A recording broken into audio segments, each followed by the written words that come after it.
Today's August 28th, 2013. It is the 50th anniversary of the great I Have a Dream speech delivered by Martin Luther King on the Mall in Washington during that great civil rights summer of 1963. We've done a blog on it on our UCG website, and of course there's wall-to-wall coverage about it on the internet and on television. If you haven't seen clips of that film, of that speech, or watched even a part of it, our recommendation is that you go online sometime today and do that, watch all or part of it. It is one of the great speeches of American history, and we think that it stands alone in that way and well worth your time. Other news today, probably that are more current, is what's taking place in Syria and the Middle East.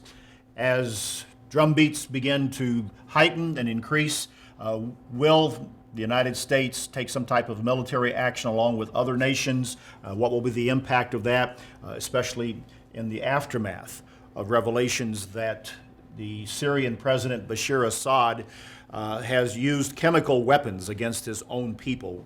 Graphic scenes and pictures have come out about that in recent days, and it has created quite an uproar, and it's an awful atrocity that has taken place and now seems to be pushing American and other Western involvement into this. And what does that mean? What will happen? Those weapons of mass destruction have gotten the world's attention. And the Bible does focus on Syria in prophecy. And I can't help but think of some of those prophecies about Damascus, about Syria. There's one in Isaiah chapter 17 that talks about the burden against Damascus. And it talks about the fact in verse 1 of chapter 17, "Behold, Damascus will cease from being a city, and it will be a ruinous heap." Now, I'm not saying that that's what's going to happen right at this very instant, but I hope that you'll notice what's going on in the Mideast more than just saying, my gas prices have gone up. Because so much is going on. And could it be that we're heading in that direction where end-time Bible prophecy is going to be fulfilled? It will happen. Where exactly are we? That's hard to say, but Syria, Damascus, its capital. Damascus is one of the major cities, one of the three major cities of the Arab world, and the entire region has been inflamed for more than 2 years now, with other events taking place in Egypt especially. We've talked about that. What happens in the next few hours, in the next few days, with an American military intervention and other nations is yet to be determined. And will it happen? We'll have to wait and see.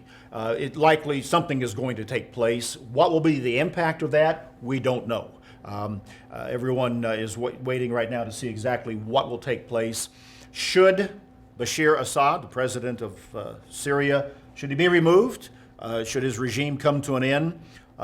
Our opinion, my opinion, is that any regime, that any president, any leader that commits an atrocity upon his own people of a nature like this deserves to be removed. How that will be done and when it will be done is another matter altogether. Yeah, it reminded me of Luke 21 when you were saying that there are these innocent people that these weapons seem to have been used against.